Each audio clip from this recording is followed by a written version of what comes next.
visto, ¿verdad? Entonces, la idea inicial de esto es verificar, por ejemplo, esta fundación, esta losa de fundación, con los datos, con estos datos de acá, de 4.05 en separación entre columnas en el eje X, y en el eje Y, pues tiene una separación de 3.65 metros, igual, uniforme, ¿no? Entonces, los datos generales corresponden, por ejemplo, a considerar que todas las columnas son de 35 centímetros, ¿ya?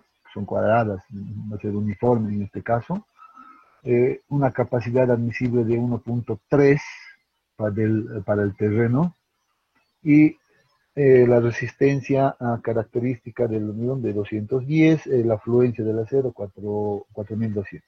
Ya principalmente este detalle. Bueno, aquí yo ya observo algún cálculo, por ejemplo, del módulo de elasticidad del hormigón, esto ha sido adicionado, donde nos muestra el cálculo como el resultado de 15.100 por la raíz de la resistencia característica, ¿no? Entonces está tomando simplemente ese valor para tener ese detalle.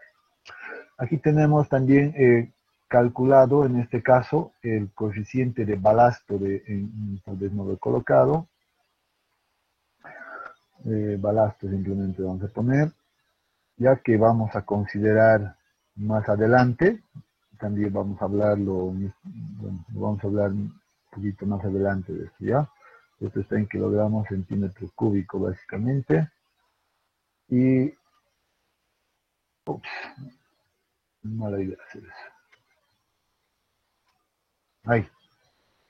Entonces, eso corresponde a este valor, luego hablamos de este detalle. De momento ahorita no vamos a usar eso, pero ahí hasta aparecen como unos cálculos adicionales.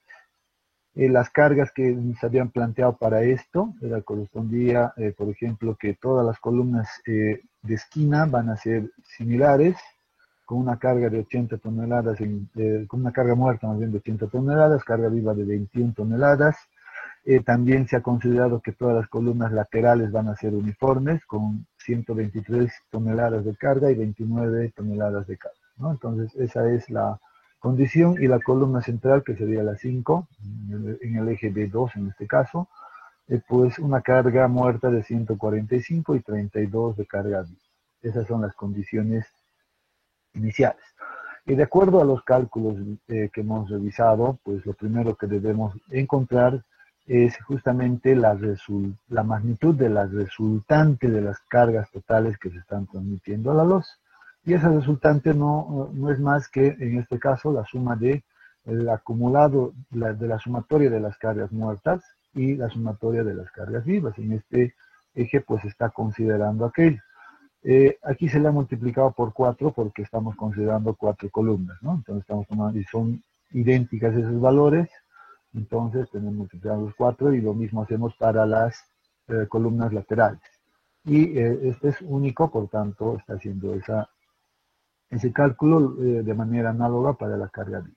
Y la sumatoria, pues, me va a dar en la resultante una condición de servicio, ¿verdad? Entonces tal vez deberíamos de aclarar acá una condición de servicio que nos da un valor de 1.189 toneladas. Está en toneladas esto, y ese es nuestro dato inicial que hacemos en el cálculo, ¿no?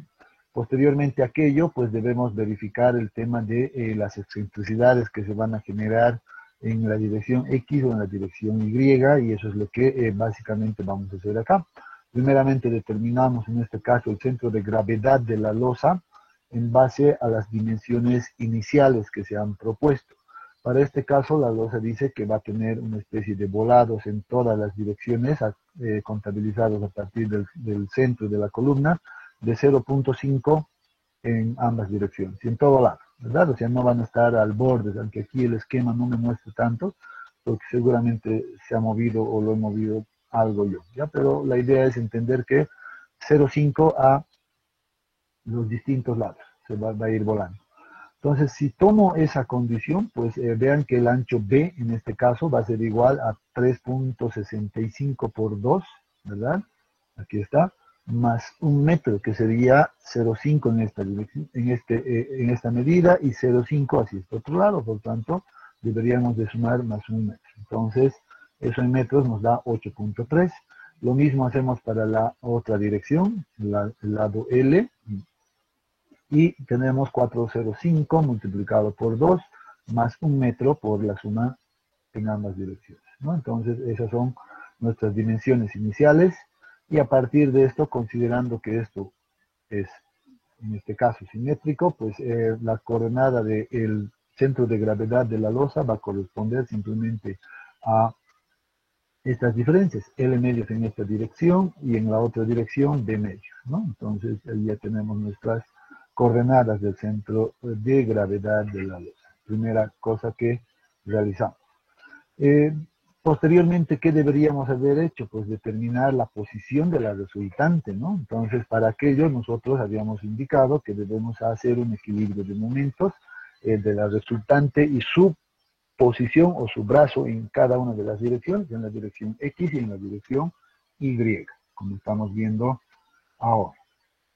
¿Qué más tenemos acá? Pues, a ver, para hacer este equilibrio de momentos, pues entonces hemos independizado en realidad cada una de las magnitudes de las columnas con su respectivo valor, su brazo en realidad, que le corresponde, y aquí aparecen con valores negativos y positivos, porque nos posicionamos en el centro de la losa, justamente en estas coordenadas que hemos determinado anteriormente.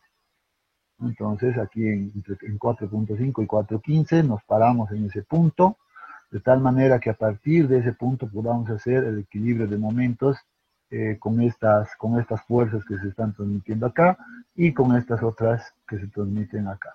Obviamente, si nos paramos, la ventaja más bien de ubicarnos en el centro, pues nos va a simplificar bastante el trabajo, eliminando estas dos condiciones adicionales, ¿verdad? Entonces, eso es lo que se hace. Entonces, por eso tenemos brazo cero para esas otras, y lo mismo hacemos en la dirección Y, ¿verdad? Nuevamente nos paramos acá y sacamos los momentos en esa dirección. Entonces, ya aquí aplicando las ecuaciones de cada una de las direcciones, pues vamos a encontrar los momentos generados. Haciendo la sumatoria, como nos dice acá, pues esto nos da igual a cero, básicamente. Entonces, eso nos está mostrando una cierta simetría en esta losa de fundación para este ejemplo en particular, ¿no? Este ejemplo bastante ilustrativo y simple a la vez. Entonces, si yo veo que aquí no me da un valor de cero, eso significa pues que la resultante pues básicamente se está también actuando justo en el centro de gravedad. ¿Por qué se da eso?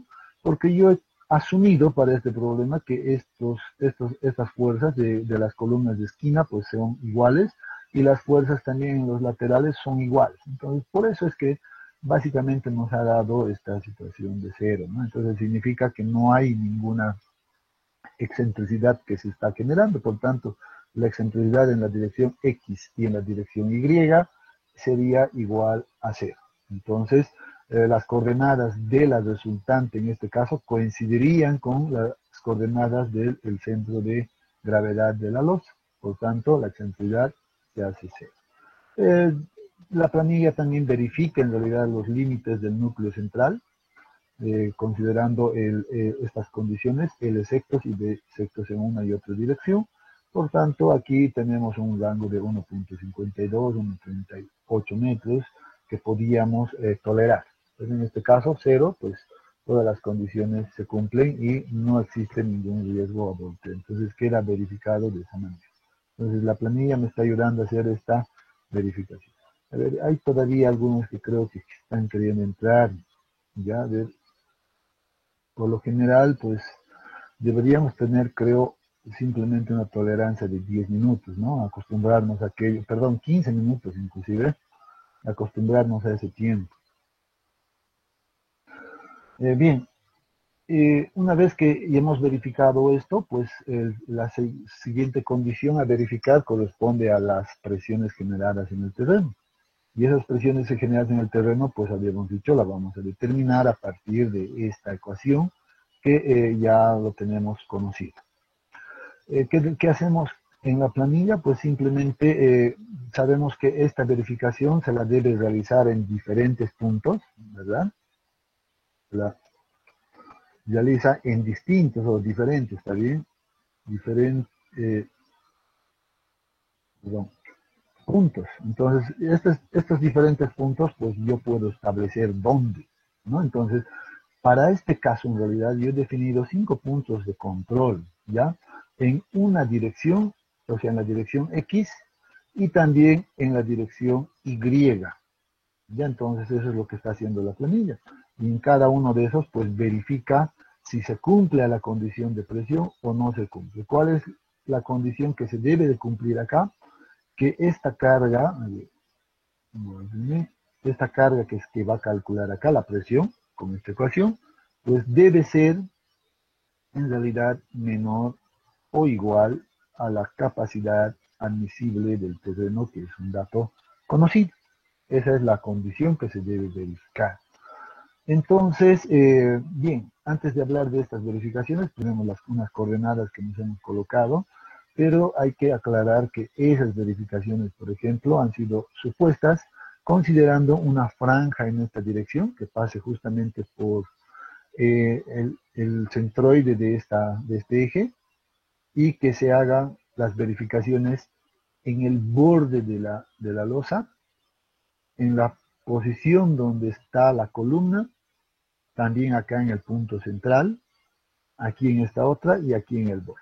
Entonces hemos considerado toda esa línea en la dirección X. Para la dirección Y se ha tomado un igual de manera análoga en los bordes y en la posición de cada una de las columnas. Entonces por eso aparecen los 5 puntos acá identificados, ¿ya? Entonces, y esas distancias, pues obviamente están relacionadas con la distancia medida a partir del centro de gravedad siempre. O sea, yo me paro acá y mido cuánto de distancia hay a este punto. Entonces, si estoy en este punto, esta distancia va a ser negativa. Al borde también debe ser negativo.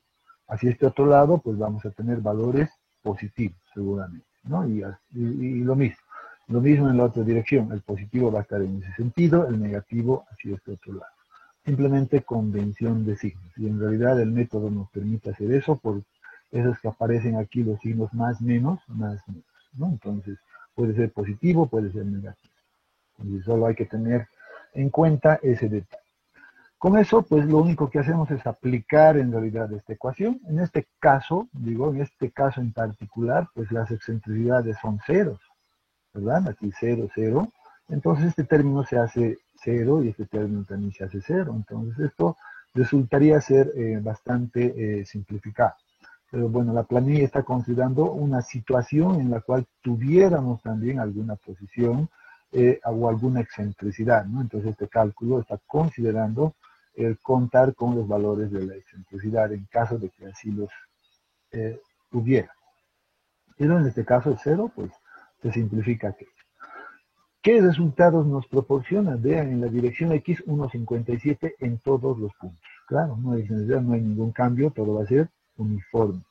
En la otra dirección, y en la dirección Y, pues lo propio, ¿no? Entonces aquí tenemos igual que esto es 1,57 por el tema de la sismicidad.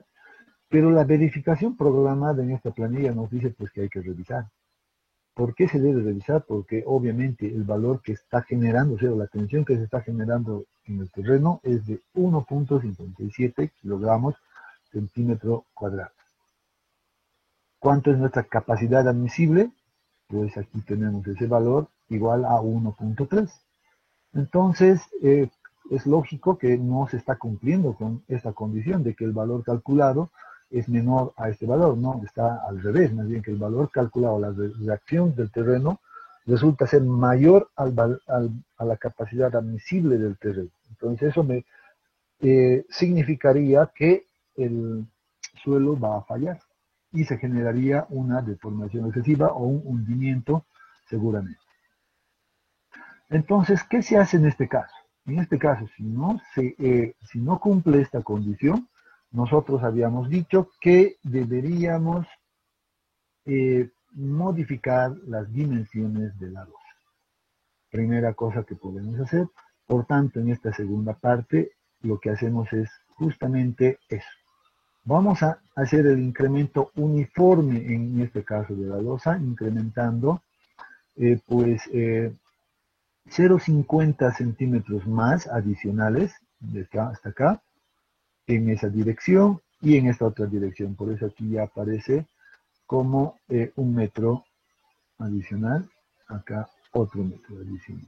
Entonces, ¿qué deberíamos hacer? Pues creo que aquí hay un detalle. Deberíamos agarrar y decir, muy bien, tenemos esa distancia, pues aquí como, como estoy incrementando 0,5 en una dirección, bueno, en ambos lados, pues debería incrementarle 1 metro, ¿no? Entonces aquí tengo 9,3 porque tenía inicialmente una base de 8,3, ¿verdad? A 9,1 también deberíamos incrementarle 1 metro y tenemos 10,1, es lo que hace acá. Esto es variable, uno puede decidir ponerle 30 centímetros, 40, no sé, eso ya depende de cada uno, ¿no? Entonces, aquí el ejemplo está realizando, pero un incremento de 0,5 en ambos lados.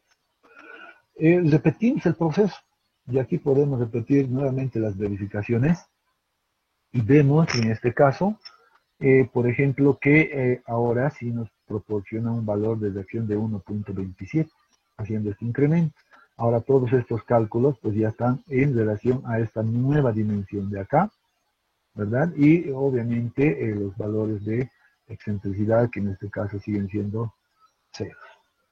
Entonces se repite lo mismo en la dirección X e Y, y se verifica que todos, bueno, en este caso es uniforme, se cumple con la condición de análisis, o sea, de que estos valores son menores al admisible, y por tanto podemos proseguir adelante. En ese caso, lo que corresponde ahora, una vez verificado esto, pues hacemos el dimensionamiento en elevación.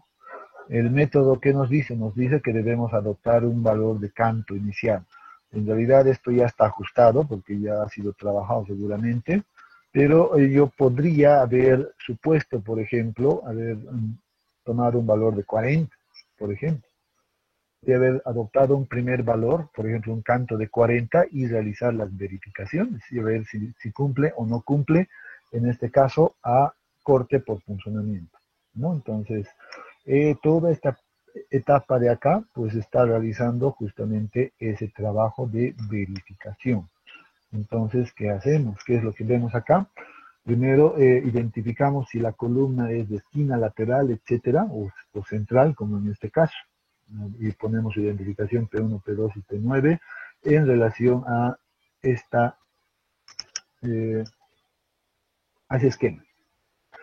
Colocamos sus cargas, tanto cargas muertas y cargas vivas para cada uno de estas condiciones, y sabemos que para la verificación, en este caso por corte, por funcionamiento, debemos trabajar en una condición ya no de servicio, sino una condición última, ¿verdad? Por lo cual es necesario realizar una mayoración de las cargas. Y de acuerdo al código de referencia, el ACI 314, pues nos proporciona dos opciones. Una primera que corresponde al incremento de esta manera, 1,2 de la carga muerta más 1,6 de la viva, o simplemente 1,4 de la carga muerta.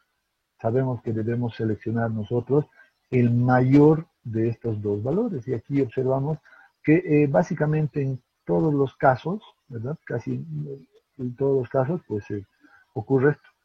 No siempre va a ocurrir, a veces nos puede proporcionar este valor mayores datos, pero en este caso vemos que esto nos está proponiendo. Seguramente que ahora vamos a tomar eso como valor de referencia.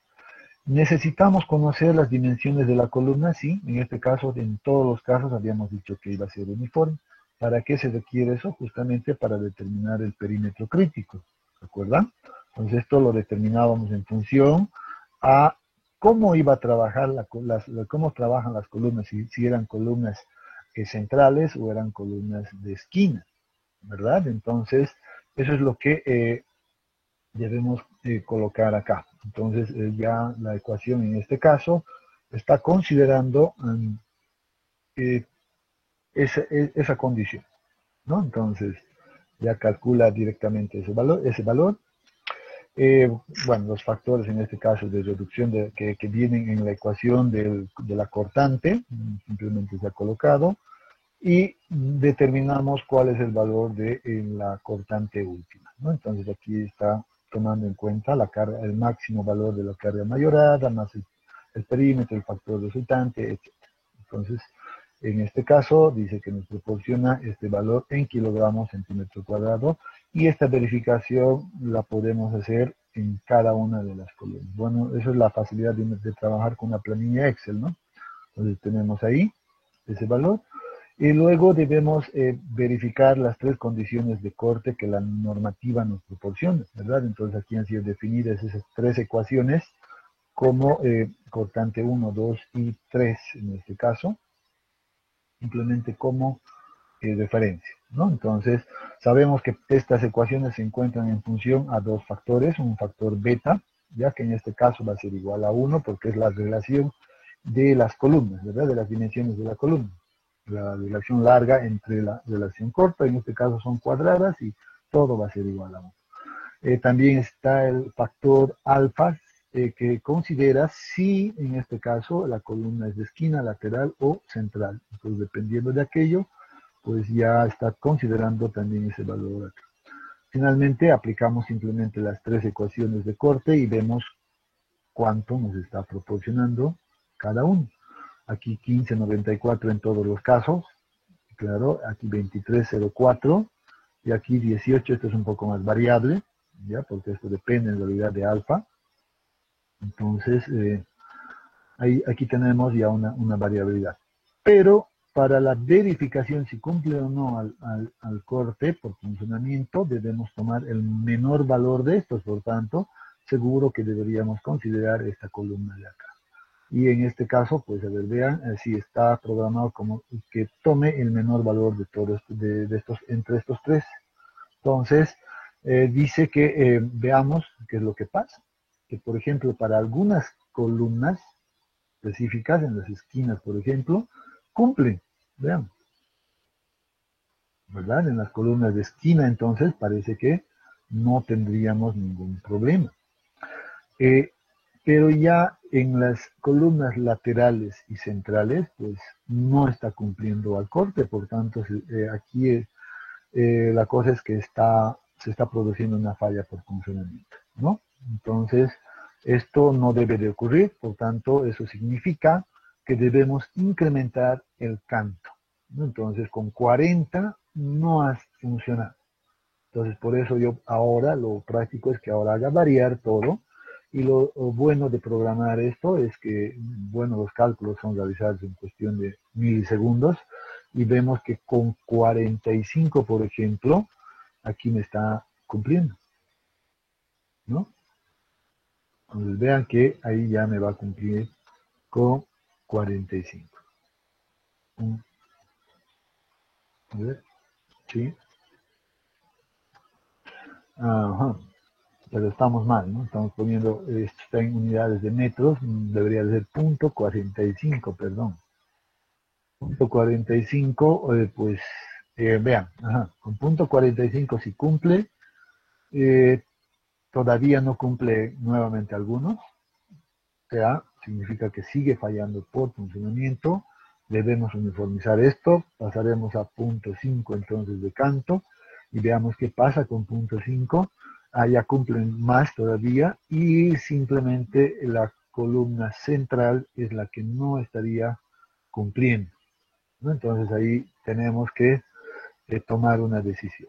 Entonces, algo práctico en realidad, pues puede ser incrementar esto a 55 centímetros, que sería igual a punto 55. Entonces veamos que con eso, entonces, pues toda la condición se cumple, ¿no? Entonces aquí ya tenemos que todo cumple, y obviamente aquí estoy haciendo una igualación simplemente de la condición, de la cortante, y me está calculando o comparando con el menor valor de esto. Entonces, Esto también me está proporcionando unos cantos útiles para cada una de las columnas, ¿verdad? Si uno observa cuál es el más crítico, pues llega siempre al punto central donde dice el canto mínimo que uno podría utilizar es 0.52. ¿No? Entonces, lo mínimo. Pero sabemos que no vamos a trabajar con números un poco así de esa manera y lo pasamos a 0.55. Entonces, queda nomás correcto lo que nosotros, lo que se está calculando acá. Y para determinar ya la altura de la losa misma, pues entonces sumamos, en este caso, el recubrimiento, y el recubrimiento es para nosotros de, ¿cuánto? 5 centímetros, ¿no? Eso quedaba definido por acá. Sí, estaba en 5 centímetros. Muy bien. Entonces, si le sumamos eso, pues nos da los 60 centímetros necesarios para la condición del problema. Bueno, eso es lo que hace básicamente el problema. Todavía podemos hacer alguna verificación más de la rigidez, ¿verdad? Sabemos que aquí vamos a incorporar, por ejemplo, ciertos factores y como el coeficiente de balasto, por ejemplo, ¿verdad? Como el coeficiente de balasto, el módulo de elasticidad del hormigón, momento de inercia, etcétera, etcétera. Entonces, esos valores también han quedado definidos acá, ¿verdad?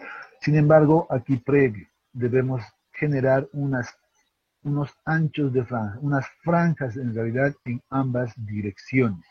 Y aquí tenemos el esquema de esas franjas que se están generando para esta planilla en particular. Ya esto puede ser afinado seguramente a unos valores menores, etcétera, pero solo para que entendamos un poquito el ejemplo, aquí hemos definido como anchos de banda o franja, pues tomando en cuenta el punto central entre la distancia que existe entre cada columna. Lo mismo acá, a este lado igual. Entonces, si considero en esta dirección, voy a tener cuántos anchos de banda, en este caso 1, 2 y 3, ¿verdad? Y en la otra dirección Y lo mismo, bajo el mismo principio puedo definir otros anchos de banda, 1, 2 y 3. Por tanto, en total en esta losa tendríamos 6 anchos de banda. Esta planilla pues está considerando básicamente esas 6 franjas enumeradas del 1 al 6. Las dimensiones ya sabemos, ¿no? Puede ser fácilmente calculado como la base de la franja de acá hasta acá. Lo mismo hasta otro lado. No sé si vale la pena nuevamente dibujarlo, pero lo vamos a hacer. Entonces vengamos acá. Aquí está el ancho de banda en este caso, de la franja, que aparecen acá esos valores. Claro que van a ser diferentes estos, porque aquí tenemos otro ancho. Y aquí tenemos otro ancho de banda. Probablemente este y este sean muy iguales y el de acá sea mayor, ¿no? Entonces, eso es lo que aparece acá. Lo mismo en la otra dirección. Aquí tenemos sus anchos, ahí, y finalmente acá. Entonces, ahí debemos colocar esos valores del ancho de banda. En este caso, se está realizando ya el cálculo de manera directa. Para tomar en cuenta el coeficiente de balasto, como no teníamos un dato de entrada, pues lo práctico resulta hacer el cálculo a partir de la capacidad admisible del terreno, de este valor que sí conocemos. Este es un valor que casi siempre se conoce, ¿no? Entonces, una manera práctica de encontrar ese valor, así de manera empírica pero directa y que sí funciona, pues resulta simplemente de multiplicar este valor de capacidad admisible por 0.5. ¿Ya? Entonces de ahí venimos o calculamos el 0.65 y ese es el valor que también aparece por acá, 0.65. ¿No? Entonces, ya habíamos hablado de los factores de forma, por ejemplo, el factor S, el factor K ya va a ser la multiplicación simplemente de estos dos valores para cumplir con estas ecuaciones. En este caso, la longitud L pues, corresponde a la luz libre de la franja que estoy analizando. Si estoy analizando esta franja, por ejemplo, ¿verdad? La luz libre entre columnas va a ser entre esta distancia y esta otra distancia. Si estoy analizando esta otra franja, pues la luz libre va a ser la distancia entre esta y esta columna y así sucesivamente, ¿no? Entonces, De esa manera se va definiendo estas longitudes. El módulo de la actividad ya hemos visto que es el cálculo resulta de esta ecuación. Y así podemos encontrar ya este factor lambda principalmente. Aquí tenemos ya el factor lambda calculado para cada una de las franjas. Sabemos que el análisis debe ser realizado para cada franja. Finalmente aplicamos esta condición, ya 1,75 entre el factor lambda, y tenemos pues estos valores. Ahora la longitud libre, pues en este caso debemos compararlo con este valor, como dice esta ecuación, y verificamos si cumple o no cumple. En este caso, cumple, ¿verdad? Entonces, el diseño puede ser realizado con un método rígido, que es el caso que habíamos visto. Puede ser realizado siguiendo el método rígido, y seguro aquí ya viene otros conceptos, ¿verdad? Entonces aquí podemos aplicar seguramente ya el método de bielas y tirantes y un detalle más adicional, ¿ya? Pero eso seguramente ya es otro tema. Eso es lo que hace básicamente esta planilla que les había dejado. No sé si tienen alguna consulta.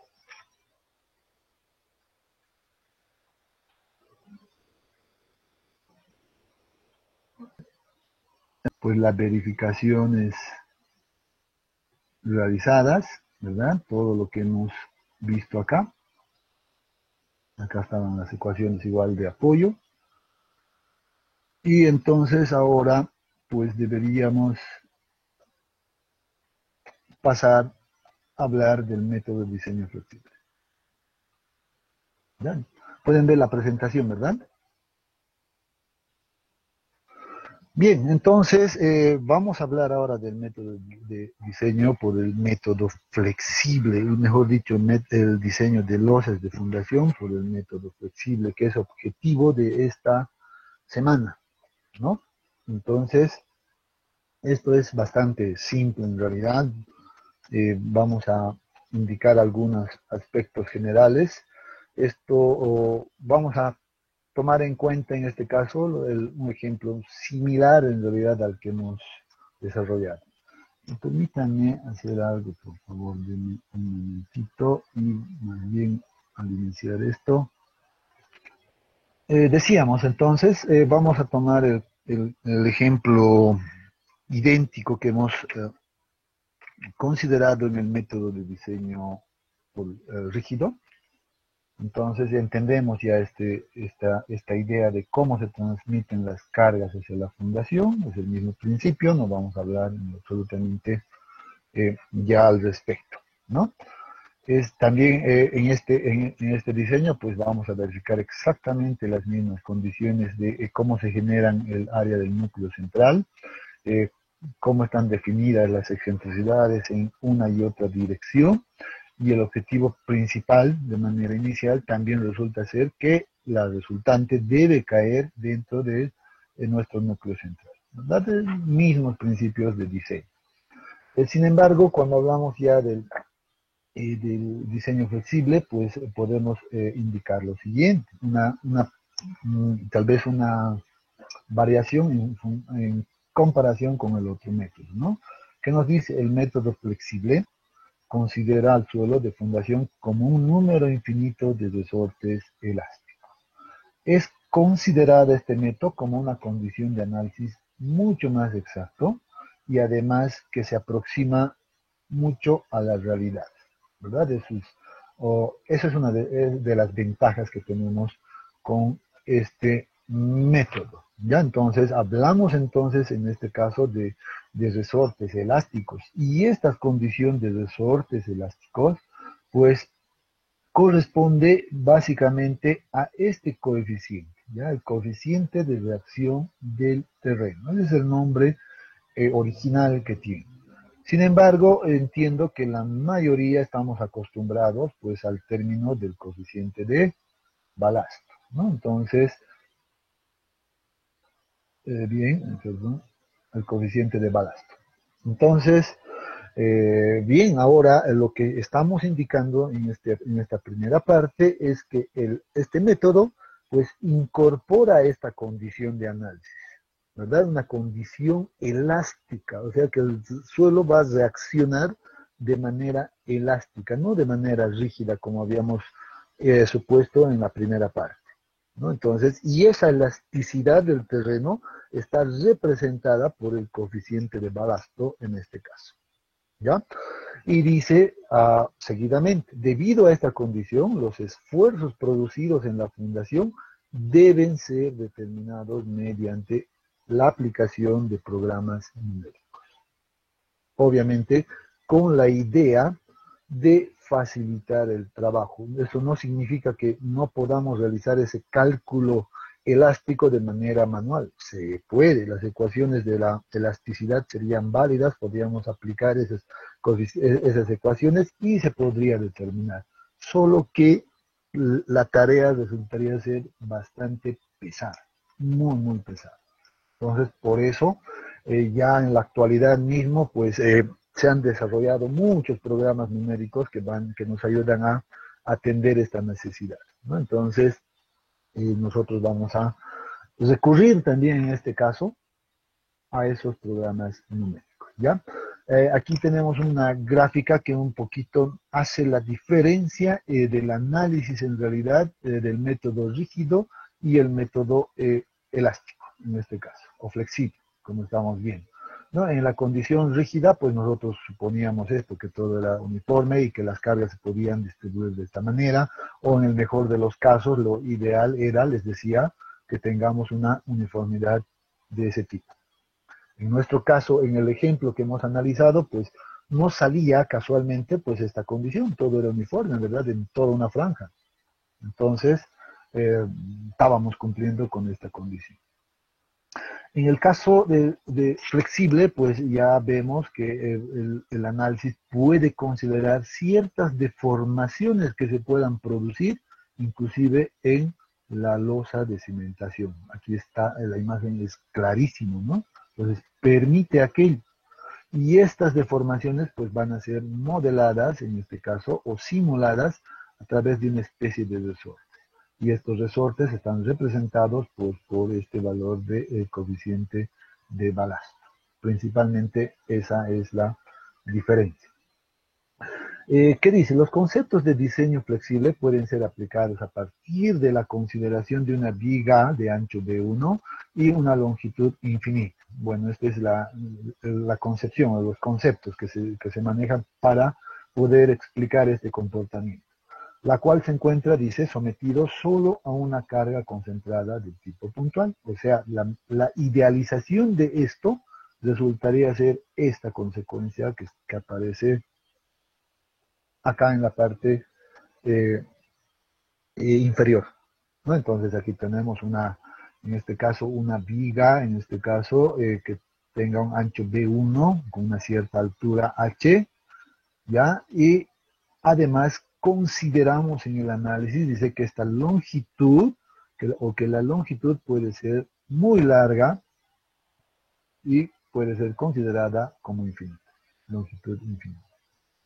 Entonces, esa es la condición. Y aquí viene, obviamente, la aplicación de la carga como una carga puntual para generar la reacción del terreno.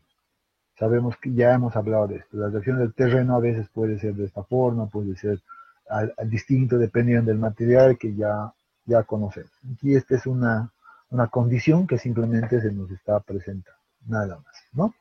Entonces, en otras palabras, ¿qué estamos diciendo? Entonces, el diseño de una losa de fundación por el método flexible, en realidad yo debo suponer en realidad que voy a estar haciendo como un análisis de una viga, en otras palabras, ¿verdad? Pues el análisis va a ser igual que una viga. Eso seguro que nos simplifica bastante muchas cosas, ¿no? Entonces, adoptar que una losa se va a comportar como una viga de longitud infinita es una hipótesis que nos ayuda bastante, ¿no? Bien, ¿qué necesitamos conocer de la viga? Solamente su ancho y su altura. Eso seguro que vamos a ver. Por otro lado, dice, se debe aclarar que el diseño mediante este método es idéntico al método rígido en cuanto a las verificaciones en planta y elevación. Hasta ahí es todo igual, nos dice. Puede realizarse de la misma manera, idéntico, no cambia en lo absoluto, no va a cambiar ni en las ecuaciones, en nada. Solo va a diferir, obviamente, a partir de este punto, una vez que realizamos esas verificaciones, pues va a diferir en la aplicación ahora de un programa numérico que me ayude a determinar, por ejemplo, los momentos y las cortantes, ¿no? Entonces, y a partir de estos valores yo pueda determinar el refuerzo necesario para cada losa de fundación. Entonces, ese es el trabajo que ahora debemos ver. Notamos entonces que aquí, entre las diferencias que apuntamos, resalta este valor, ¿verdad? Juega un papel fundamental este valor, entonces deberíamos de prestarle un poco de atención a ese valor. Mientras, bueno, sin embargo, solo tal vez con la intención de recordar las ecuaciones que habíamos utilizado en el método rígido para dimensionamiento de planta, pues como hemos indicado es igual, deben ser utilizadas en este método, pues la colocamos nuevamente. O sea, no vamos a ya ampliar en esta explicación, pero sí vamos a recordarla simplemente, ¿no? Entonces, esta dimensionamiento en planta se la realiza en una condición de servicio, esa condición de servicio está definida de esta manera. Para ubicar la posición del centro de, la posición de la resultante, pues equilibrio de fuerzas, lo que hemos visto, y con eso encontramos ese valor. Verificamos las excentricidades que se cumplan o que cumplan estas condiciones, y si cumple, pues ya sabemos, no hay ningún riesgo de volteo, y si no se cumple, pues debo cambiar las dimensiones de la losa, ¿verdad? Eso es lo que habíamos indicado. Para el cálculo de las presiones, pues nuevamente debemos calcular utilizando esta ecuación y verificarlo con la capacidad admisible. Si cumple, no hay ningún riesgo de hundimiento, y si no cumple, nuevamente deberíamos modificar las dimensiones de nuestra losa. Para el caso de la verificación inicial, esto sería como un prediseño en este caso, en este caso en elevación, y la verificación a corte por funcionamiento, nuevamente el método es válido, adoptamos un valor de canto inicial y a partir de aquello pues vamos a hacer las verificaciones. Pero recordando que ahora las verificaciones deben ser realizadas ya no en una condición de servicio, sino más bien en una condición de carga última. Para aquello, pues mayoramos en esta etapa nuestras cargas muertas y cargas vivas. Y seleccionamos el mayor de estos como carga última de diseño, ¿no? Ahí está. Sabemos que para esto debemos considerar esa zona crítica de funcionamiento que lo hemos hablado, ¿verdad? La cual se va a encontrar a una distancia de medios a partir de cada columna. Eso creo que tenemos por acá. Sí, aquí está. Lo hemos repetido. Entonces aquí tenemos esas condiciones. Esa condición de perímetro crítico va a cambiar de acuerdo a qué columna estemos analizando. Esquina, lateral, central, ¿verdad? Aquí está la de central. Casos especiales, ¿verdad? Y el cálculo es exactamente idéntico. Con esos valores, pues ya realizamos la verificación a cortante, ya donde vamos a decir que la cortante del concreto debe ser mayor a la cortante última que nosotros calculemos con esa carga mayorada, la carga última. En este caso, contamos con las tres ecuaciones que habíamos ya visto en la normativa, y debemos tomar el menor valor de esto para compararlo con este valor, ¿no? Aquí el valor de la resistencia del concreto va a ser el menor de estos tres valores, y ese menor debe ser mayor a esta carga última calculada con esta ecuación, ¿no? Bien, entonces nuevamente las verificaciones deben ser realizadas a la columna más crítica central, a la de esquina y a la lateral, seguramente. Entonces, los factores de alfa aquí aparecen 20, 30, 40, etcétera, y cada una de las aclaraciones que ya lo habíamos indicado.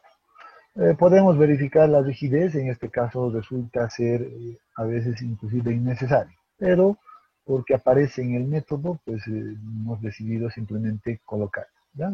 Se supone que esto ya no me va a interesar a mí porque yo ya he optado a entrar en el método de diseño flexible, ¿no? Entonces, podría no tomar en cuenta esta condición. Por tanto, esto nos vamos a pasar un poquito más rápido y nos vemos directamente acá. Habíamos dicho anteriormente que en este caso el coeficiente de reacción del terreno K pues juega un papel fundamental en este método de diseño, ¿no? Entonces vamos a tratar de entender inicialmente este concepto. Ya hay que conocerlo, de dónde viene, cómo se obtiene y qué deberíamos de hacer en caso de no contar con esto. Ya entonces, eh, aquí este ejemplo, por ejemplo, o más bien este esquema nos muestra de manera gráfica cuál es el concepto mismo del coeficiente de reacción del terreno. Dice, supongamos una fundación de ancho B, como estamos viendo acá, que además esta fundación de ancho B, aquí está la fundación, pues se encuentre sometida a una carga unitaria Q. Esa carga unitaria pues está acá, representada por estas flechas. Por tanto, si se aplica una carga unitaria sobre la fundación, pues vean que esta fundación, obviamente aquí está exagerado, pues va a sufrir una deformación. En este caso, esa deformación nosotros la conocemos como asentamiento y la estamos simbolizando acá simplemente para ser coherentes con la figura, de acuerdo a la referencia de donde ha sido tomada, pues como una delta, ¿no? Entonces, entendemos qué es una deformación. En otras palabras, ¿qué me está diciendo? Que el coeficiente de balasto no es más que la relación de la carga aplicada sobre la deformación generada por esta carga. Eso es lo que me está diciendo, así de simple. Entonces no es, teóricamente esto no es nada complicado, ¿verdad? Entonces aplico un cierto nivel de cargas, divido entre la deformación generada y tengo el coeficiente de reacción del terreno. Eso es. Sin embargo, ya vamos a decir lo siguiente, el valor del coeficiente de reacción del suelo no es un valor constante para un determinado suelo, no es constante. Yo no puedo decir que este va a ser constante para este material, no es constante. Sería un error suponer eso, sino más bien depende de varios factores como la longitud de la fundación, y este es mi esquema, voy a volver a mi esquema anterior, aquí tenía L y aquí tengo B, entonces dice, va a depender de la longitud L y del ancho B de la losa, pero también depende entonces de la profundidad de empotramiento, o sea, donde estoy aplicando aquello. Aquí voy a hacer un pequeño esquema, voy a suponer que yo quiero fundar a una cierta profundidad, ¿ya? Entonces, nosotros sabemos que esto es nuestro nivel de fundación de su DF, entonces, aquí quiero poner mi losa, y entonces, para esta condición, para este nivel de fundación, pues vamos a tener un valor de K a este nivel. Le va a corresponder a eso. En síntesis, este coeficiente de balasto pues había resultado ser función de BL, BL, pero también de DF. Es función de esas variables. No puede ser constante. ¿Eso qué significa? Que si yo quiero por algún motivo implementarle un sótano a mi estructura y venir y fundar acá, entonces noten que el nivel de fundación pues va a crecer bastante en profundidad y por tanto el coeficiente de balasto en este punto pues va a ser muy distinto a esto.